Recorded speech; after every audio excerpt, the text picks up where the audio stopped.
on this rap-ish. I ain't even broke a sweat, homie, this practice. Pondering my next move, staring at my track list. Hope I ain't miss my window. Praying like a Baptist, Seattle's own. Tired of this Game of Thrones. They made a list of the best rappers, and guess who wasn't on? While the disrespect continues, I'm steady packing these venues. Guess if you ain't at the table, you on the menu. And I'm that spitter, baby. They don't want you to see, but everybody south of Capitol Hill's rocking with me. Boys smoke the trays and plan to getting their life together. I'm comfortable with my role, so I'm like, whatever. Me? I ain't got a job, but I work hard. And you don't work hard, but you got a job. The irony is I'm judged while you feel the applause. I'm slept on, that's why I had to set this alarm. My dudes is armed, I'm armed with this arm charm. Body banging like she got that cream from Barry Bonds. Yeah. I did it for the city, I did it for the love, I did it for the people, I did it for us. That Dre season is here, a real hitter with a mic, I'm everything that they fear. With that hood ain't the same, I was all on their ass, I'm level-headed. So yo, my dudes love when I spaz, and I'm so over Seattle's passive-aggressive attitude. They don't call you back, what they really saying is F you. While I'm from the same place, I move at a different pace. I prefer if you just said it to my face, damn, I did it. I did it for the city, I did it for the love, I did it for the people, I did it for us. Average dudes with they average spit, writing average rhymes, knocking average chicks. The closer I get, I can feel the people starting to shift. I'm loyal to a fault, and everybody can't come with. Rap's a rich man's game, I'm only playing with change. They bang models and singers, I'm knocking my own flame, I'm different. The crowd, I move with the chosen few. Black thoughts, I could be the front man for the roots. No diamonds and gold, I'm on my sticks and stones. If we can see your panty line, you should have on a thong. My team is strong, through this fire we forged a bond. And they already know what it is when I get on. To the hearse, party like it's December 31st. When I'm on my deathbed, I probably cracking my nurse. You ain't got the bars to compete. I'm a verbal athlete, deflating these boys so they say that I cheat. Damn, I did it. I did it for the city, I did it for the love, I did it for the people, I did it for us.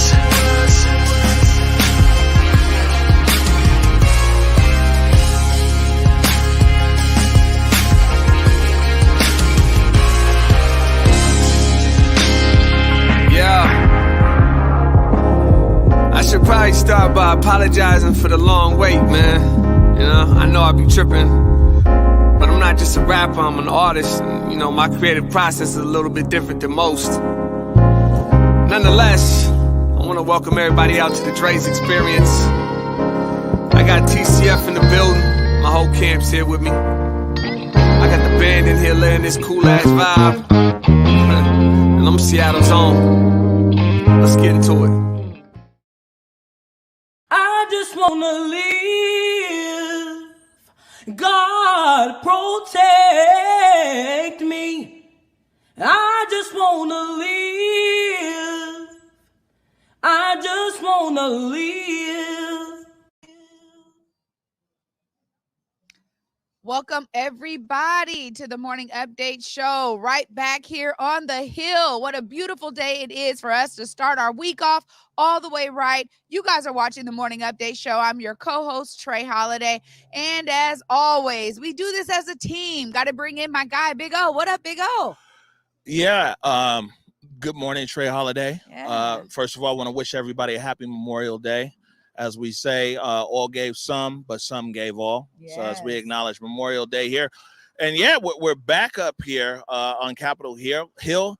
It was a year ago, right about this time, that the Morning Update Show moved from South Jackson Street, where we were broadcasting, to over here. At the time, this was the Western Barricade. Yeah. So we've returned back up here.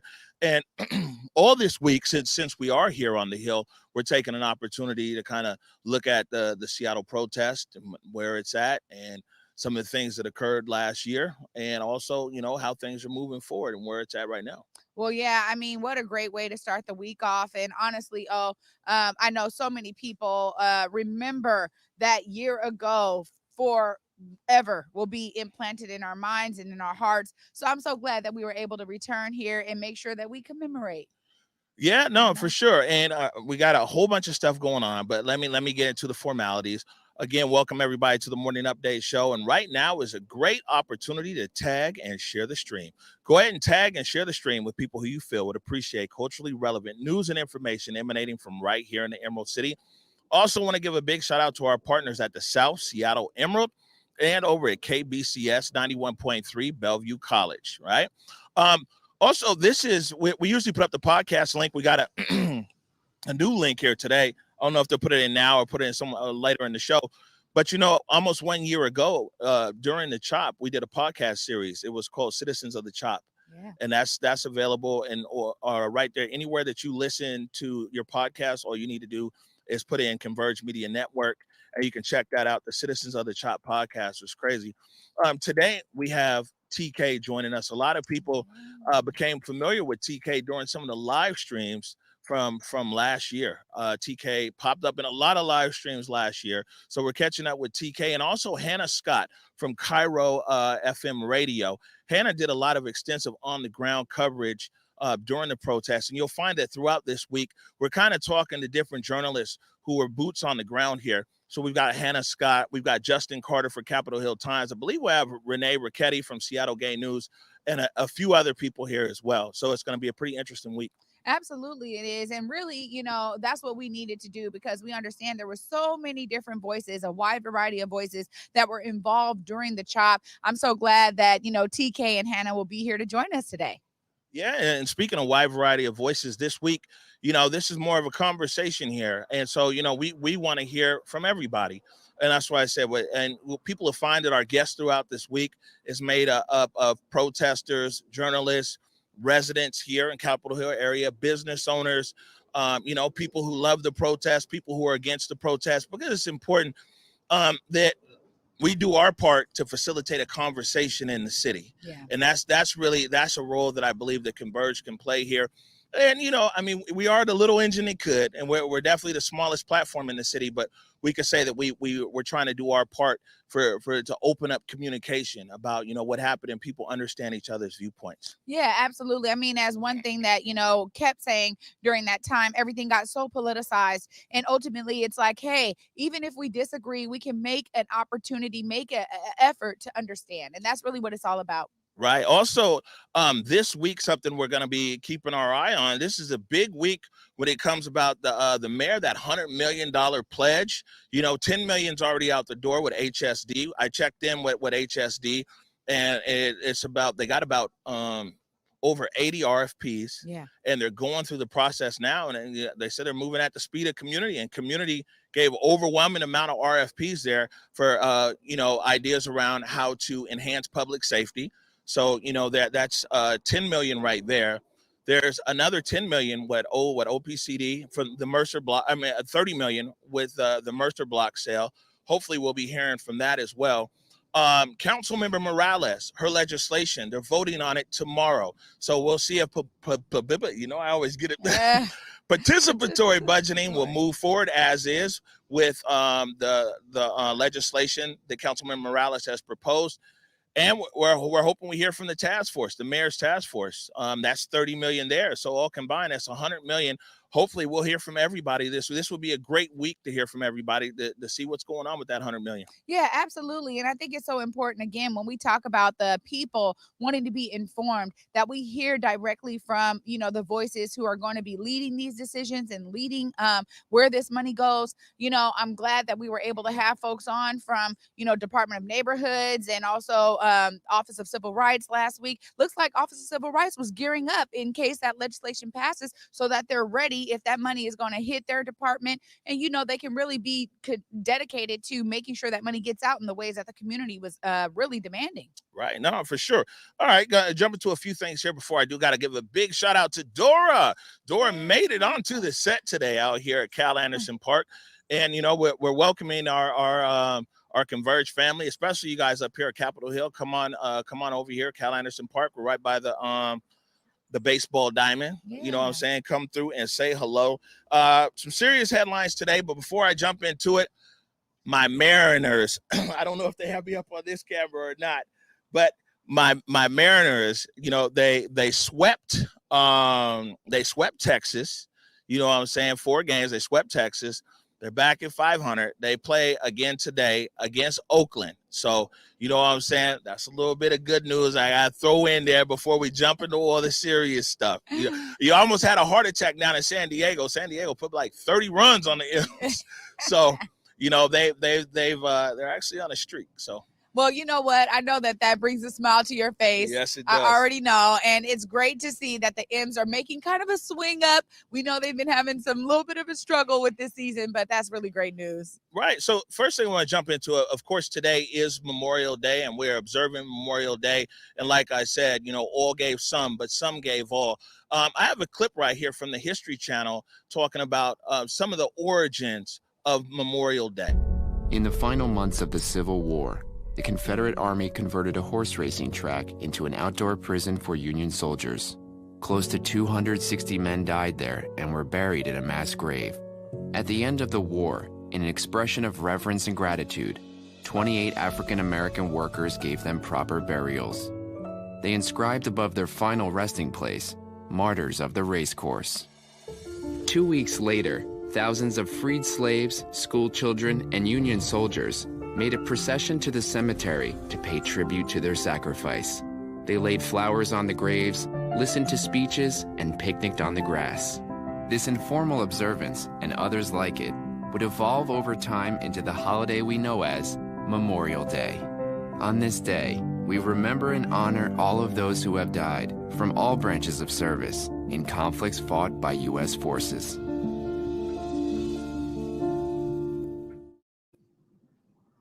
So again, remembering and honoring Memorial Day.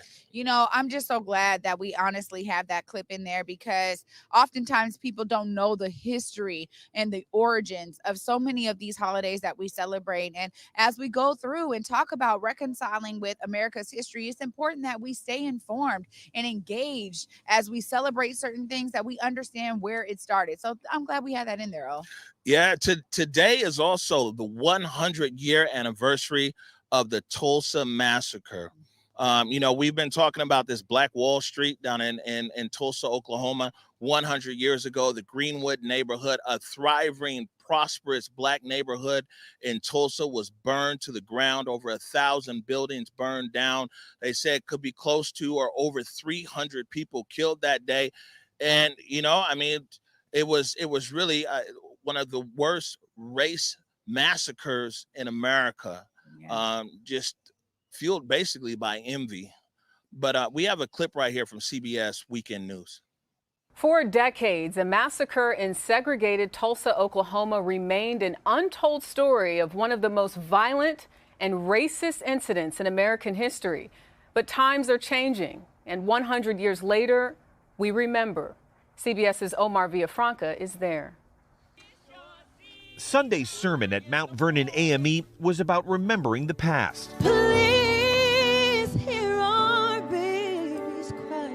Fitting for a church that 100 years ago was almost fully burned to the ground in the 1921 Tulsa Race Massacre. A revival is springing up in Tulsa, Oklahoma. Today, street vendors line Greenwood Avenue where Black Wall Street once stood, part of the 100th commemoration of the massacre. This neighborhood was once a Black economic powerhouse. On May 31st, 1921, a white mob attacked the Black community. Over 1,000 homes, schools, and businesses were looted and burned to the ground. Historians say as many as 300 Black residents were killed. I still see Black men being shot, Black bodies lying in the street. Earlier this month, 3 of the last known survivors of the massacre testified before a House committee. 107-year-old Viola Fletcher was only 6 years old when it happened. I have lived through the massacre every day. Our country may forget this history, but I cannot. Her brother, 100-year-old Hugh Van Ellis. We live with it every day. We aren't just black and white pictures. We are flesh and blood. While the debate on how to commemorate the events and push for reparations continues, Pastor Robert Turner of Mount Vernon AME Church wants people to focus on justice. I hate that incidents happen, that we're still trying to figure out all of what the details are. I want to shed light on what was hidden for so long in our community, and that was the act of racial terror.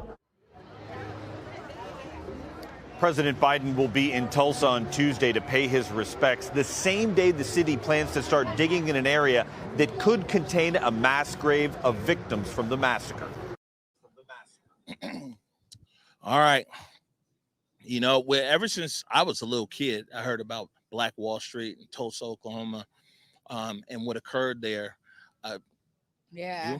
I mean, the thing is it really shocks me how many people still don't really know, that are learning, kind of this year, a lot of folks learning with big shows like The Watchmen on HBO or, other shows that have been depicting it, kind of putting that history in there and trying to give you a little bit of edutainment as they talk about something that was so historic yet really rarely told. And you're right. Oh, I mean, I grew up understanding this. The thing of it is that there was over 30 towns that really got wrecked. Yeah, I mean, and, we talk about Tulsa. Known. Yeah, Tulsa is the most known. It was maybe one of the biggest massacres. But when we think about it, there was a lot of smaller towns that were also thriving and fully Black. When we talk about having everything, they had everything. And so I'm so glad that people are waking up to this history. I'm really glad that those 3 survivors were able to tell their story and that there is a real push right now for reparations. It is definitely necessary, yo. Yeah, and they just said they're getting ready to start digging in an area where they feel there's a mass grave that might be there. So 100 years ago today, it's important. I mean, I think the one thing is important about our country as a whole and our city right here is that, I mean, we talk about our history and what our history is, the good, the bad, the ugly. It's important that we're in constant discussion. One more local. I got a local headline here. Are you on TikTok? No, I haven't made it there yet. Believe it, I'm not there yet. Who else got you on TikTok? Oh,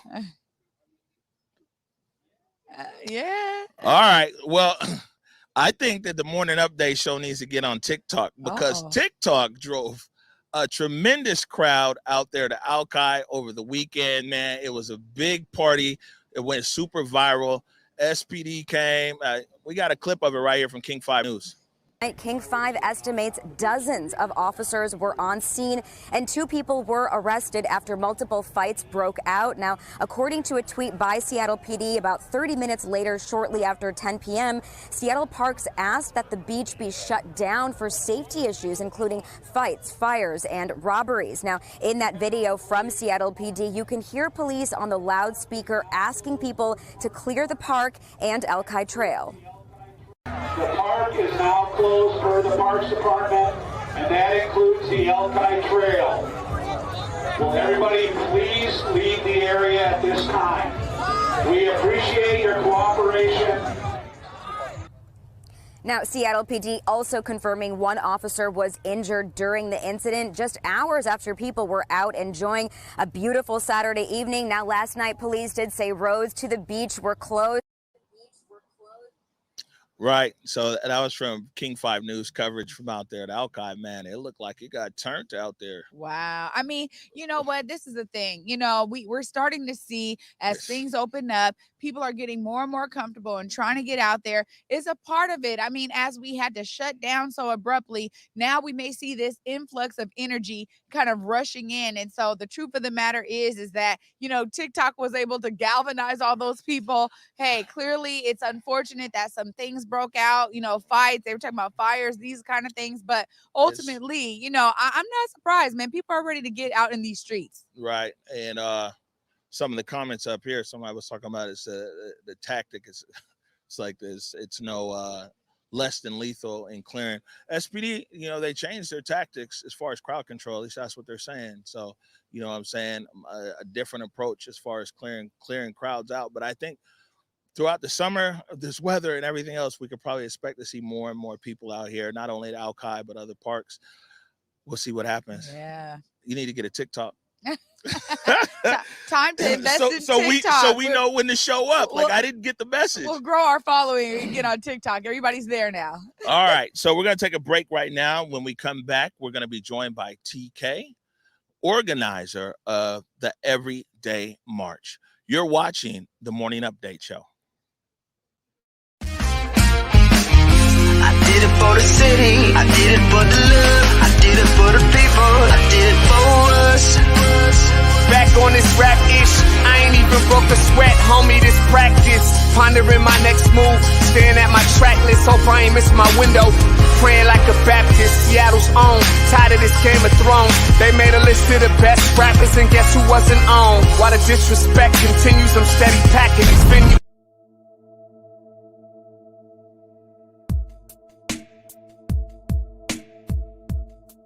Converge Media produces culturally relevant content for Black and urban audiences. Our coverage is raw, transparent, and objective, praised by community leaders, government officials, and residents. Support Converge Media today via Venmo, Cash App, or PayPal at Converge Media.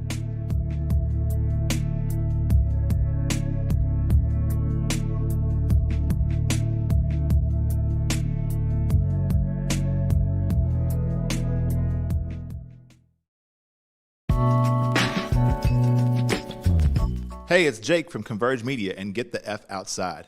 I hope that all of you are taking advantage of the ability to be outdoors and enjoy nature as our summer months heat up. One other thing that you can take advantage of here in the King County area are free COVID-19 vaccinations. There's all kinds of options for pop-up clinics, and the vaccine is able to be administered to anyone 12 years and older. And did I mention that it's free? You don't need insurance, and they don't care what your citizenship status is. And that kind of sounds like the way things should be anyhow, but we'll save that for another conversation. Information and resources are available at kingcounty.gov/COVID, or you can call the COVID-19 call center at 206-477-3977. Washington, we are almost out of this, but we got to stay locked in for the home stretch. Let's get vaxxed out so we can max out our time with friends, family, and in the great outdoors.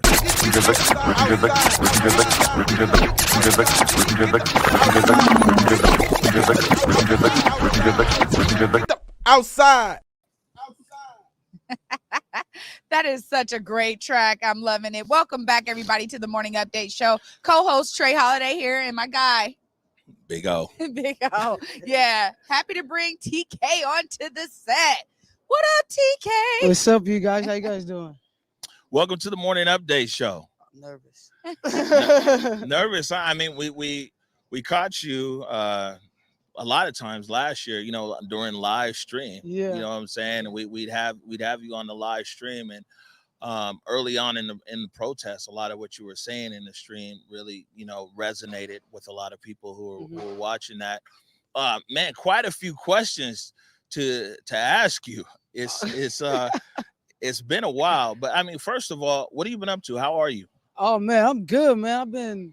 I've been taking some time. So since November, since my car accident last year, I broke my shoulder and messed up my ribs last year. So since then till now, man, I've just been taking some time for me, man, getting my mental health right, getting my physical health right, and trying to prepare for another run, man. Just something's got to give, so I'm preparing to make another run some way, somehow. I got some up my sleeve. Whether they short or long, I got some up them sleeves. Well, I know that you always say, just before the show even, you're talking about that continuing to press, right? I mean, when we're talking about following this money coming through, there's a lot of things that a lot of people can still be involved in. What are some of the things that you're kind of looking forward to as we enter into the summer? For me, honestly, I'm kind of excited to see what this participatory, I can't even say the damn word either. Participatory budget, there we go. I'm trying to see where that's going to go, because at the end of the day, that's a lot of money. That's $100 million. That's not a couple $1,000s we talking about. You feel me? That's $100 million coming into the hands of the community. And quiet as kept, there needs to be some accountability for that money. Like when y'all get accountability from people in community who are getting, and all together, it's going to be $100 million. Yes. Yeah, $100 million. 30 is in participatory, 30 is with the mayor's task force, 30 is with OPCD, and 10 is with HSD. Right. So 100, but it's all going in the community. Right, and there needs to be some accountability within those organizations who this money is going to the community, because at the end of the day, just because you part of the community, I'm supposed to trust you. Just because you say I'm supposed to trust you, transparency. It's all gonna be about transparency and honesty. It's interesting to hear you say that, because that's something we've been talking about here for a while as well. Is that like just because people want to hold the public officials accountable. You want to hold elected officials accountable.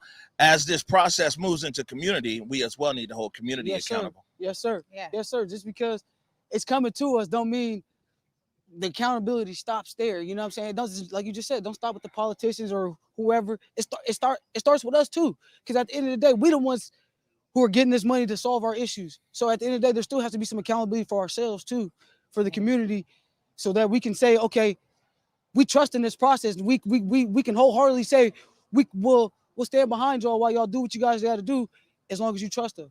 As long as we trust y'all. I also think too, it's really important that anybody who does get awarded through these RFP processes or whatever the mayor's task force, whoever they're looking at giving money to, that everybody remember that it was really on the backs of so many people that this process even got opened, right? And so you're absolutely right in terms of the accountability. I'm glad that you're mentioning that. You know, we made a decision to try to stay away from as much video as possible. Some of the traumatic video. Yes, sir. You know, because we figured in looking back, let's make it more about conversation and people, you know, understanding than traumatizing ourselves again. But I did want to talk to you about the protests. And, you know, in Seattle, a lot of people think that it was just like one group of protesters or one group. There was whatever. I mean, there was a lot of different groups, a lot of different coalitions. A lot of different coalitions came together in a great way. But there's also different ideologies and everything else. I want to play a clip here. This is back in July. This was 4 days after the July 25th event that happened here. And I caught up with you on Broadway. Sir. It's really time to pick a side and stand on that. Like, and it's real. People can say what they want. Oh, you guys are too peaceful. You guys don't get nothing done. Okay, well, we had 3 council members coming out of their houses talking to us, telling us, committing on live streams and in front of at least 100 or 200 people every night, saying that, hey, we'll give you guys seats at the table. We're going to involve you guys. And so far, they've been proving that low key. We've been in contact and whatnot, so we'll see how it goes, and we'll see if they really are for defunding SPD. And if they're, listen, they can say they are, but we're gonna make them stand on that and prove that.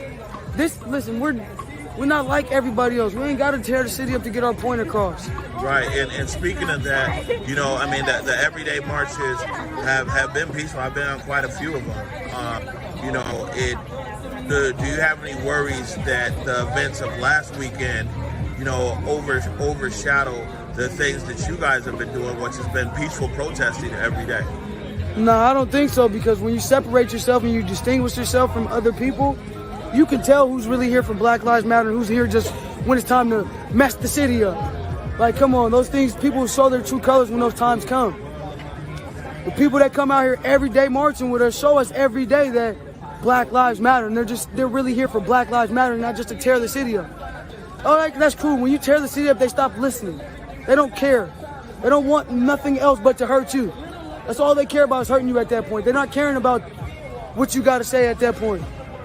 We peaceful, man. We go to the council members' houses. They say it's intimidation or whatever. No, it's called accountability.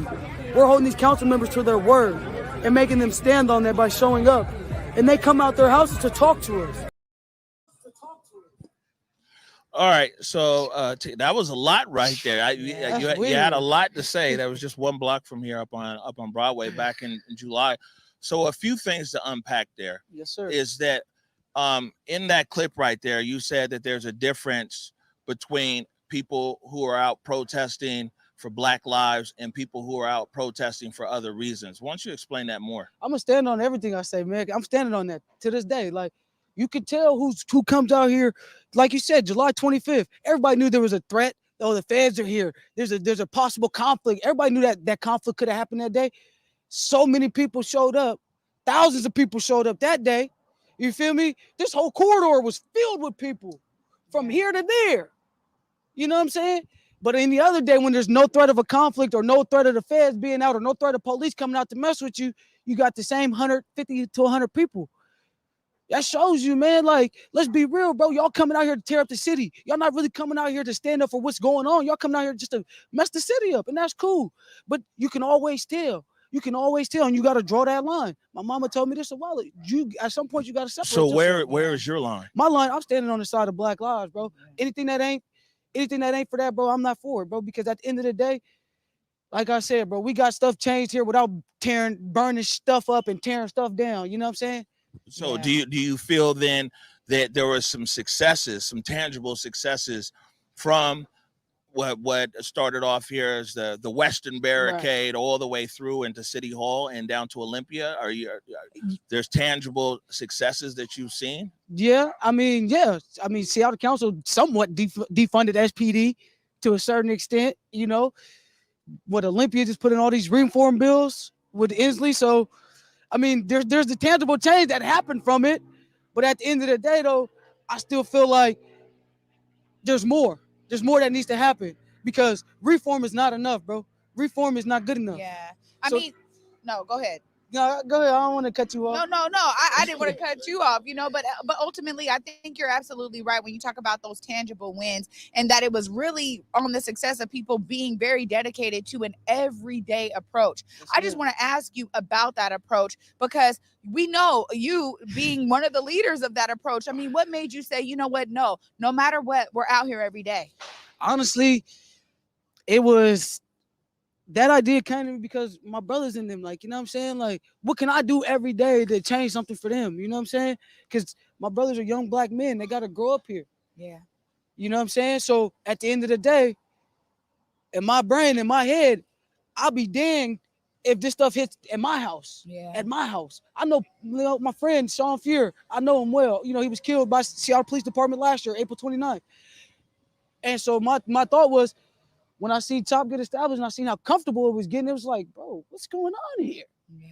So my thought was every day I'm gonna come out here and make it as uncomfortable as possible and get people to understand, like, this is not the end. This is not the end of it. Like, we still got to keep going. Just because this is here, this ain't the end. This fight's been going on for centuries for us. Yeah. For us, it's been going on for centuries. Y'all just picked this fight up. For real. Y'all just picked this fight up for real. So don't just pick it up and then put it down because it's a trend or it's good for you or it's benefiting you. Yeah. So did you feel like during CHOP, you just said that people were kind of chilling out here and you came to make people uncomfortable. So you feel that like during CHOP, it got real relaxed and people were forgetting while they were out here? Yeah, it was a Coachella vibe, if you ask me. It was a Coachella vibe out here. It was a party. It was a party, bro. Which is why the things that transpired in here transpired because you created that environment for it to transpire. You feel me? When you create a party environment instead of an environment where people, like, granted, there were things here like the Conversation Cafe and beneficial things here, mutual aid that came out of that. But as far as the whole thing as a whole, it was a party environment. You talked to Ike Everhart the other day in the article that just ran yesterday, and he talked about how piece, by the way. we should look back how we should look back 1 year out on this. And you were saying that people shouldn't look at what occurred here, especially on Capitol Hill, as a celebration, but more of a somber event. Maybe you could talk about that more. I wouldn't say like more of a somber event, more like create a space that's healing for people because so many tragic things happen up here. Horace Lorenzo Anderson Jr. was killed over there. Antonio Mays Jr. was killed up here, right over there. You know what I'm saying? So those are tragic things that were produced by this environment. So I wouldn't say somber. I would say create a space that's healing for people, that people can come and heal from, because we all went through hell up here, man. We went through tragedy and so many different things that weren't really fun or good. There were so many things that happened up here that were not fun, that was not good for us, that we had to go through. And we persevered through that and we made it through that. But don't commemorate it by having a party though, bro. Because those two young Black kings lost their life and that's not fun at all. That's not something to celebrate. That's something to remember, just not something to celebrate. Yeah. You feel me? So create more like a healing space. You know what I'm saying? Create something that people can come and benefit from. You know, let's say what the capacity is, 400 people at outdoor events now. So create a space those 400 people can show up and actually take something from that they can use in their everyday life that'll benefit them. You know what I'm saying? That'll help them with some healing or something. Yeah. Right. So, but who do you think's responsible though for putting something like that together? Is that something you trying to jump into? Is that? I mean, I definitely think it's on the people who were here. I don't think it should be just left up to one person, specifically that one person, honestly. But I think everybody that was, the main people that was really impacted and affected by these things that happened, that's who be putting this together. Bring those people together and let's get something, you know what I'm saying? I think in his little article, Ish has somebody say he wants to create like a healing circle. Let's do that. Yeah. Let's take that idea and let's do that too. And let's invite the mutual aids out here so that people have resources too to use. Well, I'm going forward. I love that you're saying that. And I think, even as I was looking at this and how do we really commemorate such a kind of epic time really for Seattle, right? So much of it is about those families. I mean, you mentioned the folks who lost their lives here. You know what I mean? Horace Lorenzo Anderson, Antonio Mays Jr. How about really centering their families on this? Because again, folks are still seeking justice, right? And they're still having to heal from the loss of a loved one. So much of this is about, for me, when we think about even a community approach, it's like centering the families too. So I just love that you're saying that. And I think you're absolutely right. One of the things that should really be involved and be an element of that is people being able to walk away, understanding more about what they can continue to do. Yeah. I'm always telling people to see themselves as a part of the solution. You've done that and you've continued to do that even as you were healing, right? Because people have been like, you know what, I'm going to look up to you because you were out here really speaking your truth. And I think that so much of it is a part of that. So I just thank you for what you've done, because honestly, it takes us to be standing up to these injustices. You talk about your young brothers, and I think about my sons all the time in the same vein, which is going to keep me working on the solution. So I appreciate that. And I think centering the families is really where it's at. It is. It truly is. Yeah. At the end of the day, that's what it's about. So you said that you're not trying to give too much away. You said it sums up your sleeve, a short sleeve or a long sleeve. I'd be remiss if I didn't ask you, like, you know what I'm saying? Are you coming back out? Something like it, man. I'm in a way, in one way or the other, man. You guys are gonna see me out and about one way or the other, man. Whether it's in this, you might catch me in the streets. You might catch me trying to do some public forums to get the community involved more. You might, I don't know, man. I don't really know which way I'm gonna go, but it sounds like we might also catch you at some of these community groups that might be getting some of this $100 million that's coming into community. Oh yeah, man. Because at the end of the day, bro, we got to do something, man. You feel me? Somebody's got to do something. Somebody's got to step up and do something, bro. We can't just keep banging our heads against these walls and expecting them to move out our way. You know what I'm saying? We can't just expect that these people are just going to do what we need them to do. Nah, it's like you literally got to grab their hand, hold it, and walk them through it. Yeah. You know what I'm saying? So if that's the case, well, let's all hold hands and let's walk through this together, because at the end of the day, if you up here and I'm still down here, well, we ain't got nowhere there until you came down here and we go up there together. That's the only way we getting somewhere is together. I'm sorry. I just wanted to say, I think you're so right. And there's definitely room for you at all of those tables. I'm sure of it, because people do need to be held accountable, and you cannot be sitting up talking about you got the solutions without including the people, period, point blank. Agreed. Yes, ma'am. We'll give you the last word here. And we're going to go to break. What do you want people to know or take away from, the Seattle protests? A lot of people, very few out of the total population of the city, very few people were actually here or out there on Othello, I Just Want to Live, or the events on 23rd and Jackson. A lot of people, different conversation, think that Seattle protest was just here on the Hill, but it actually occurred across the city. But what do you want people to remember or take away as we look back and forward from this last year? I think for me, what I really want people to do is be that change. What I want people to take from last year and this year, see what worked, and then see what you can do to build on top of that. Because last year was the foundation we set. You know what I'm saying? So let's build on that. Let's build it. Let's keep furthering where we need to be.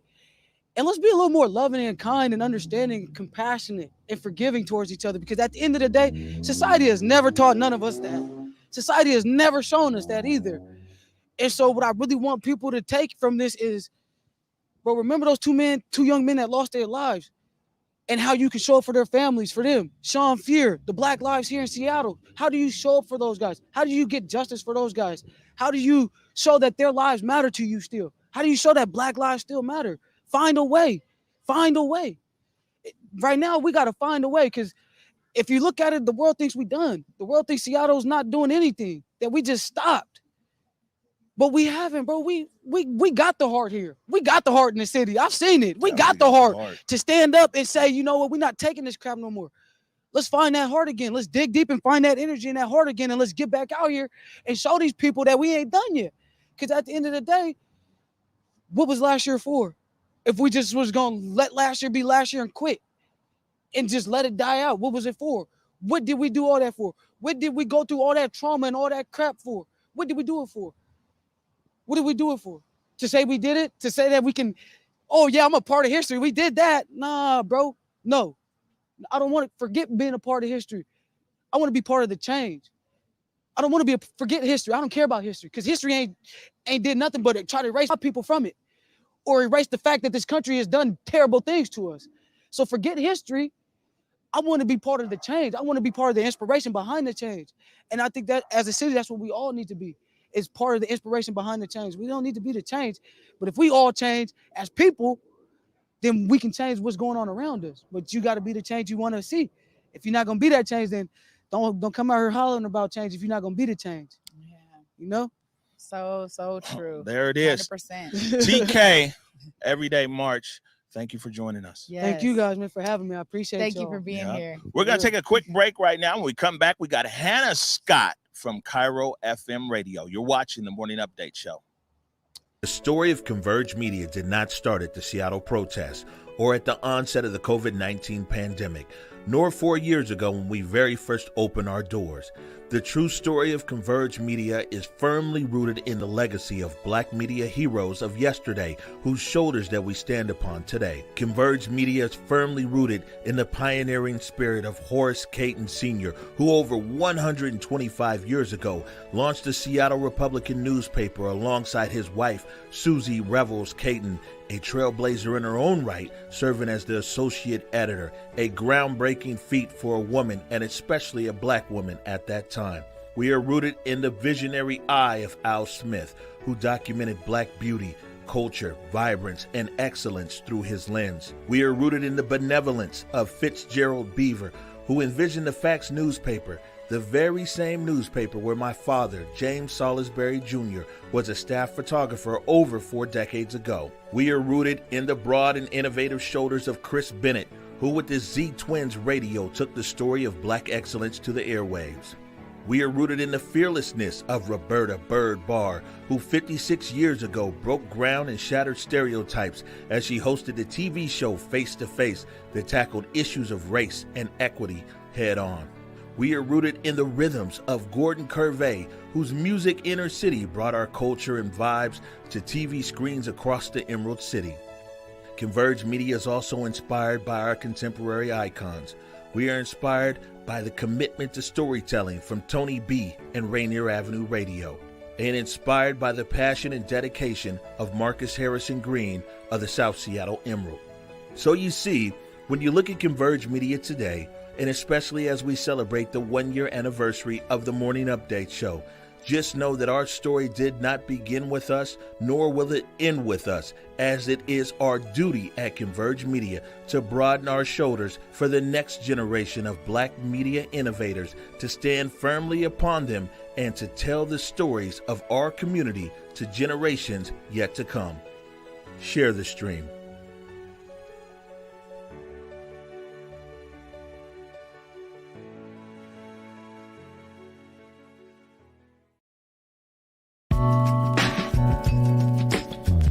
Hey, it's Jake from Converge Media and Get the F Outside. I hope that all of you are taking advantage of the ability to be outdoors and enjoy nature as our summer months heat up. One other thing that you can take advantage of here in the King County area are free COVID-19 vaccinations. There's all kinds of options for pop-up clinics, and the vaccine is able to be administered to anyone 12 years and older. And did I mention that it's free? You don't need insurance, and they don't care what your citizenship status is. And that kind of sounds like the way things should be anyhow, but we'll save that for another conversation. Information and resources are available at kingcounty.gov/COVID, or you can call the COVID-19 call center at 206-477-3977. Washington, we are almost out of this, but we got to stay locked in for the home stretch. Let's get vaxxed out so we can max out our time with friends, family, and in the great outdoors.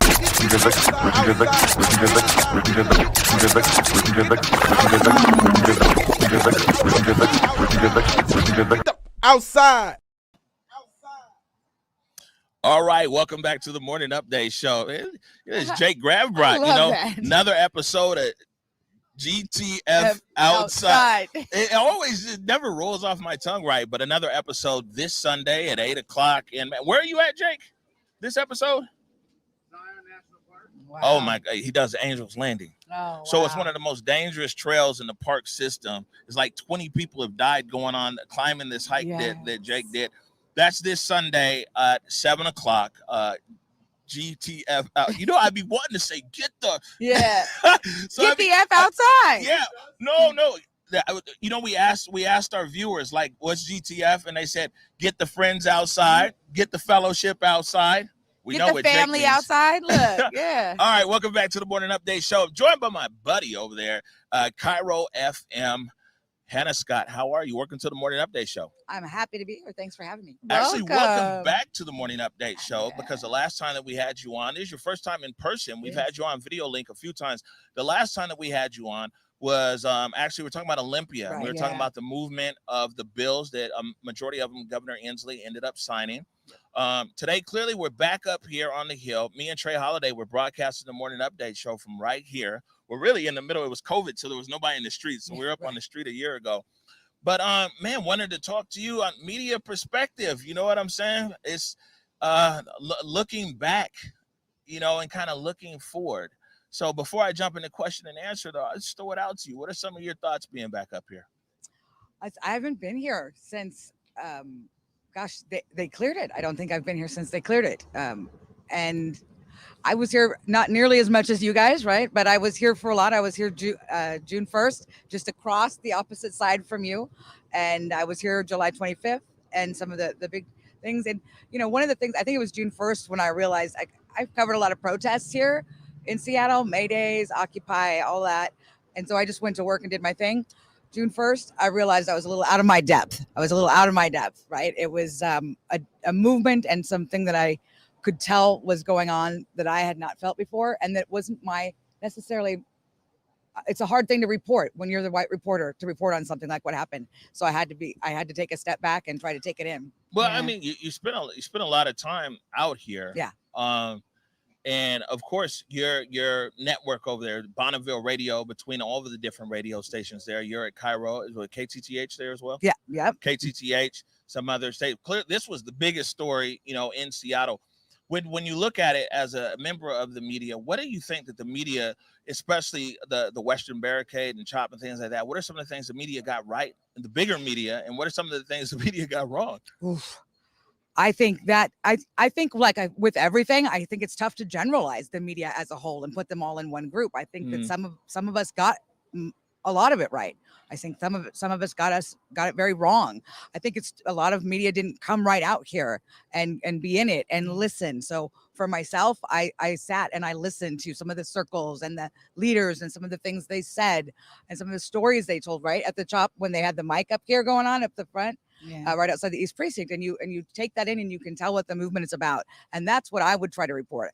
I don't think everyone did that, and I think, you know, it as what happens, right? The spectacle of it is what gets reported, and that doesn't do it justice, not at all. Well, yeah, there was a lot of generalizations probably being made as people just kind of came and got maybe some B-roll, but weren't really doing those in-depth interviews. And like you said, really observing a lot of the information that was being disseminated at the time. But you've been covering a lot since then. I mean, in this year, you've been really following up on so many different stories and ways that things have kind of moved. Can you tell us a little bit about what you've really seen happen and kind of transpire in this last year? I know we talked about those bills, but what are some of the other things that you've really seen like take off because of that time?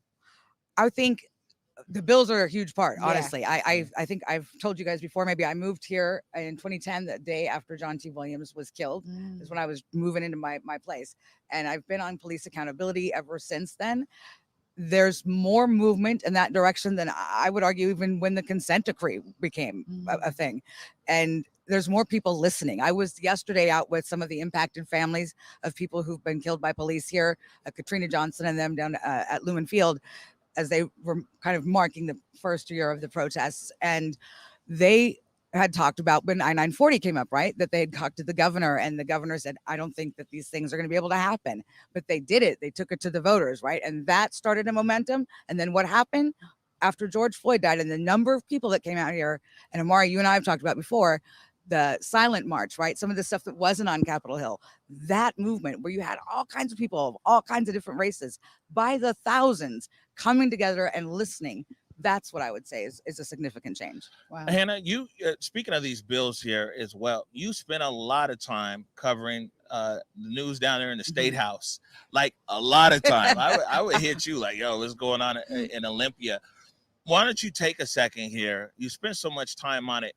Why don't you run through some of these reforms, some of these bills that Governor Inslee signed that's impactful around the issue of police reform? It is the most significant change that not only this state has ever seen, but really in the nation that we'll have as far as what the police systems look like, assuming everything gets implemented. So that's what you'll hear from the families who helped push these through is now we have to do the work to make sure this is implemented. And then also next session, there's more. They want to have, we got independent investigations this time for all police use of force deaths. Now they want independent prosecutions. So they have decertification of an officer, which we just saw happen with State Patrol. And then also tactics, right? No more chokeholds, no more neck restraints, no more no-knock warrants like we saw in the Breonna Taylor case. A whole lot of change that we've not seen here before. Yeah, I mean, this is something that I think we can actually be proud of. As the people pushed, the families came together. It was such a collective effort, right? And you have Representative Jesse Johnson working alongside so many other state reps to get this forward. How you watched it play out. I want to talk a little bit about that collaboration and what it took to get all of these things through. So, and Representative Jesse Johnson, he's fairly new, I think 2 or 3 years in the session. He's about education, and that's where his focus was going to be. They asked him to kind of get behind these bills. He did it. He ran with it, and he collaborated with other lawmakers, and he moved the needle, right? He gave a little and compromised a little, and that's how this stuff got done. That and the families who went hearing after hearing after hearing and shared their very traumatizing stories. It was like no session I've ever seen. Wow, I keep hearing about the historic nature of the session. Hanna, you've this is your 11th year here in this market. The coverage of the Seattle protests and then the CHOP, everything else here in Seattle and some other markets across America, but particularly here in Seattle, do you think that it changed the dynamics of how things are reported on and some of everything else here in the city? That I mean, there was people consume the information differently. I mean, of course there was live streams.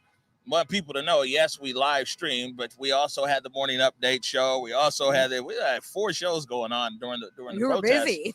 But has the dynamic changed? I only say that because like some of my friends that work at different media companies, they're like, oh yeah, they're getting tactical gear now so they could be up there, they can stream up front. Did the little guys impact the big guys? I think yes, definitely. I mean, half of what I reported on was from watching you because I have to do other parts of my job. I can't be out here every night, right? And there was a couple of different people that I would watch, and I would stay up all night and make sure I could see what was happening because my job is to go and not just report a small story, but to discuss what's happening. Yeah. So I have to be able to see it. And yeah, tactical gear. I think they wanted to get me a bulletproof vest at one point, and I said, I'm okay. It's heavy. I don't want to. Yeah. But and I know, there were other TV reporters out here with security and things like that. I never personally did that, but I think most media did. And I think they, to some degree, got shown up a little bit by folks like you and people who really were embedded with the situation. Right. I'm sorry. I had one more question here. There was a trust gap that grew very early on in the Seattle protest when but between a lot of protesters and the larger media outlets, because a lot of the times, a lot of press and things that were coming out of City Hall, the big media was running with it, and little guys were on the ground and we're like, nah, that's not the case. Yeah.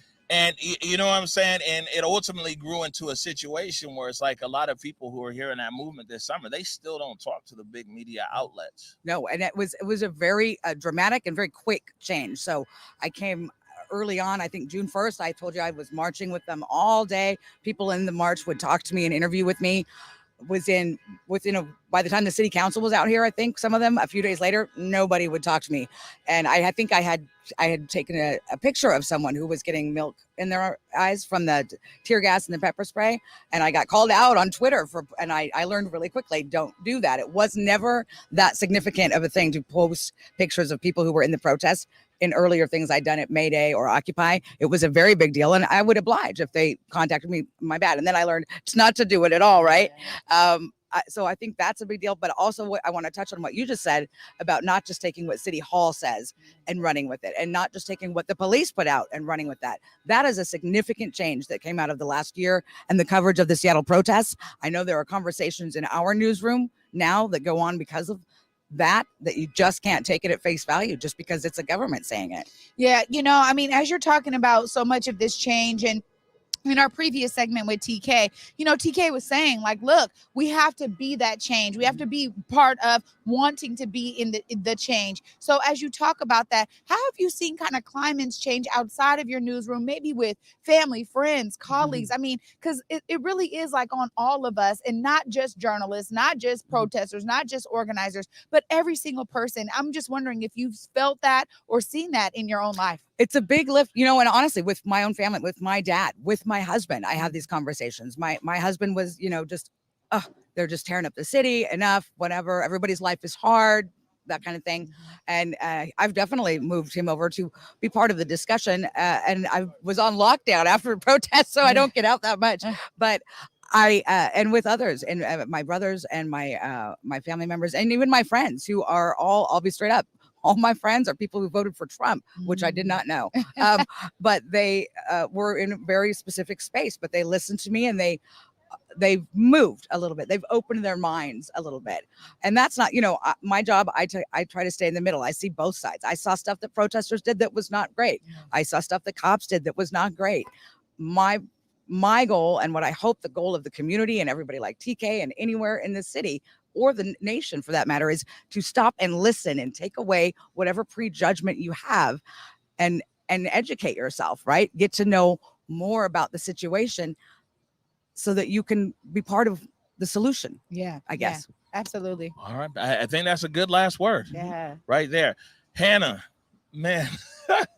Hannah's the only person. Hanna will be like, oh, can you be up at 5:12 a.m. to get on the radio? I'd be like, I just went to bed at 4. We talk all the time. I'm like third time I've seen you in person, I think, right? Yeah, man. You know what I'm saying? Hanna Scott, Cairo FM. Thank you so much for joining us here on the Morning Update Show. My pleasure, you guys. My pleasure. Appreciate you. Thank you. All right, we're going to take a quick break right now. We're going to talk about That Thing pop-up shop and also honoring the 100-year anniversary of the Tulsa Massacre. You're watching the Morning Update. I did it for the city, I did it for the love, I did it for the people, I did it for us. Back on this rap-ish, I ain't even broke a sweat, homie, this practice. Pondering my next move, staring at my track list, hope I ain't miss my window. Praying like a Baptist, Seattle's own, tired of this Game of Thrones. They made a list of the best rappers and guess who wasn't on? While the disrespect continues, I'm steady packing these venues.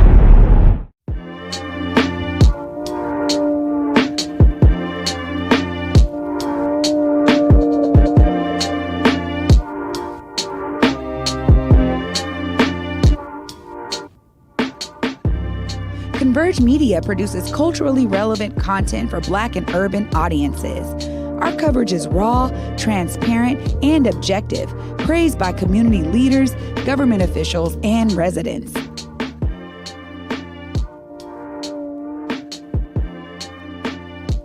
Support Converge Media today via Venmo, Cash App, or PayPal at Converge Media.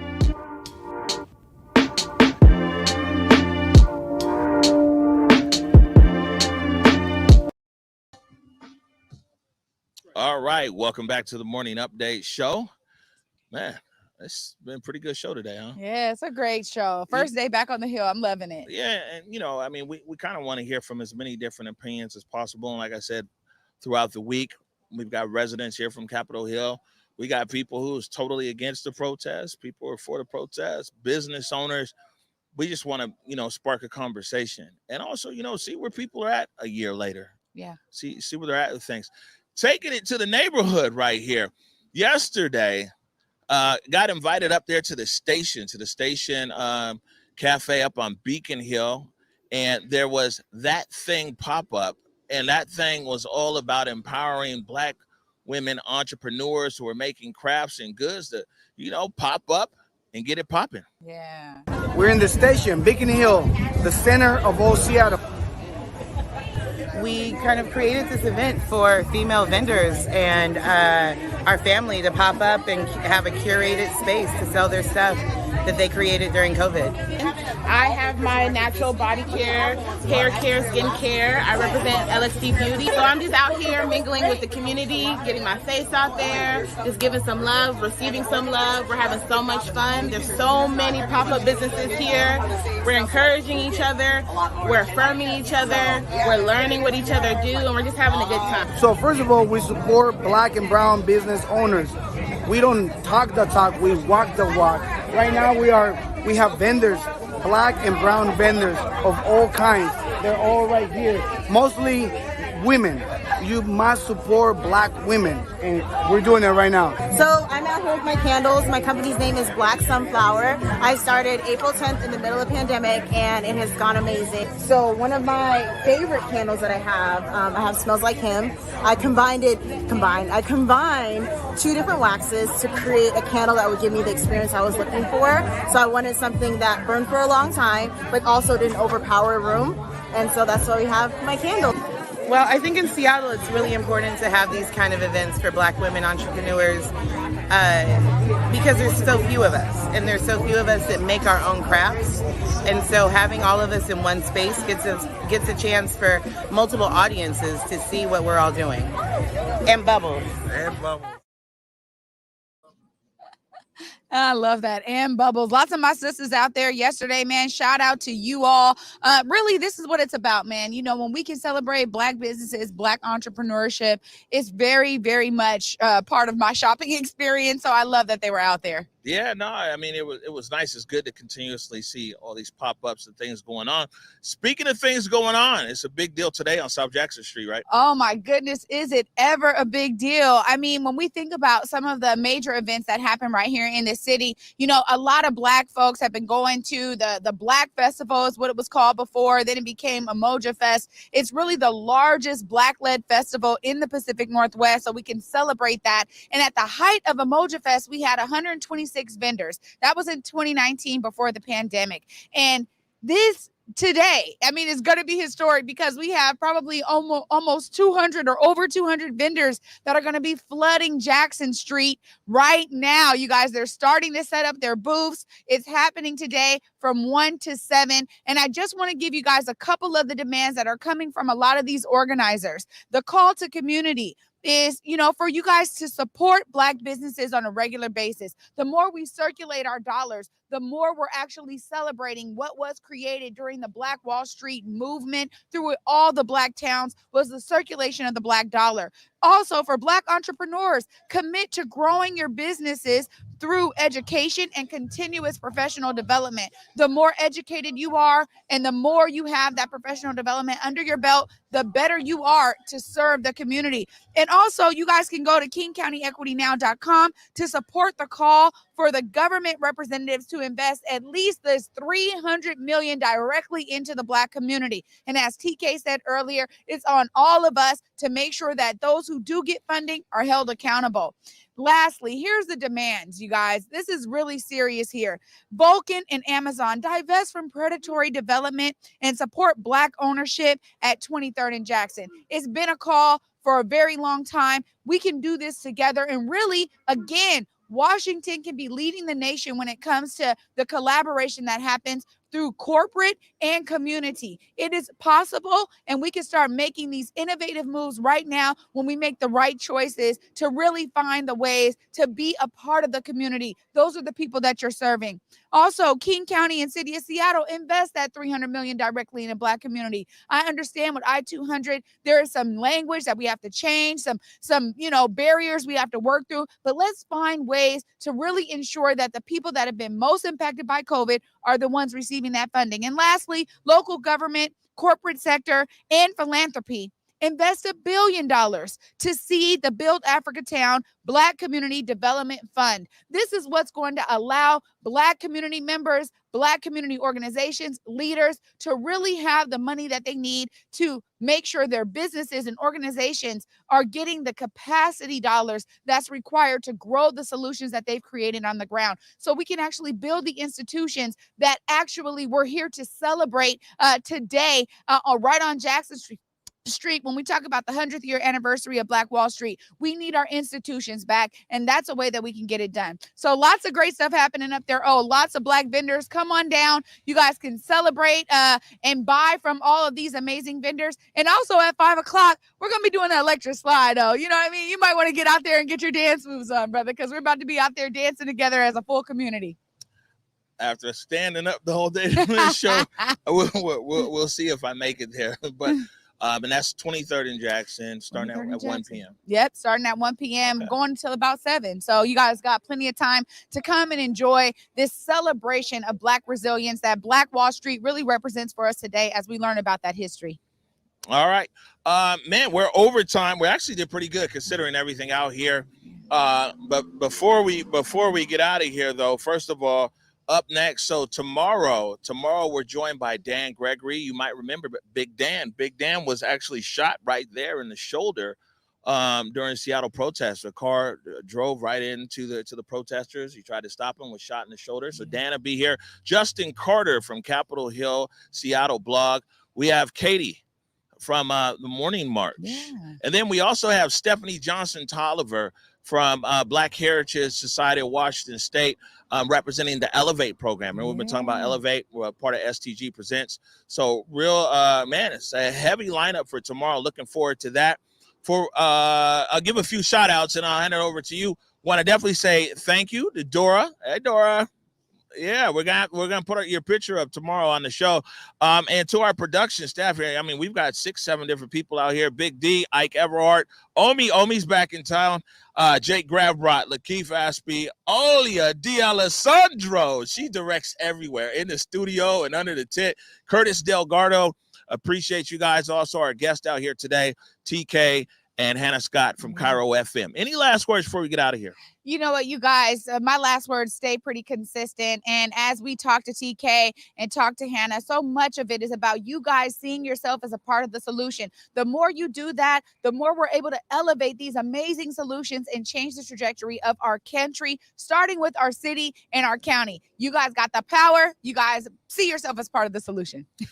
Yeah. On that note, again, you know, our Converge fam, Capitol Hill fam, will be here the whole week. Come join us out here at Cal Anderson Park. We definitely want to meet you in person. You know what I'm saying? And also, we want people to sound off. We have public comment out here tomorrow. So, you know what I'm saying? We'll have an open mic. You guys come over here and let us know what you think. And again, we want to be able to spark conversations, especially for people who have different viewpoints. Yeah. Like I said, let's talk to people, protesters. Let's talk to people who are against the protests. Let's talk to business owners. Let's talk to residents. We'll talk to politicians, but man, we spent a lot of time. Been too much time talking with them. But look, we're going to get out of here. And as usual, want to remind everybody to go forward in your purpose, go forward in your humanity. And until tomorrow at 11 a.m., peace. Lift every voice and sing, till earth in heaven ring with the harmonies of liberty. Let our rejoicing rise as the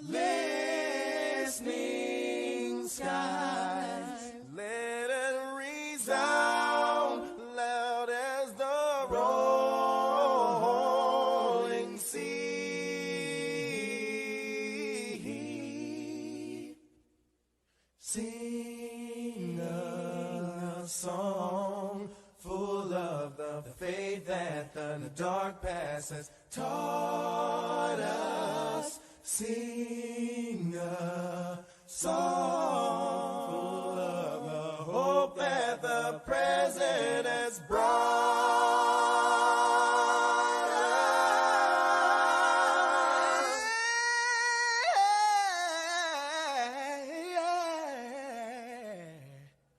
Facing the rising sun.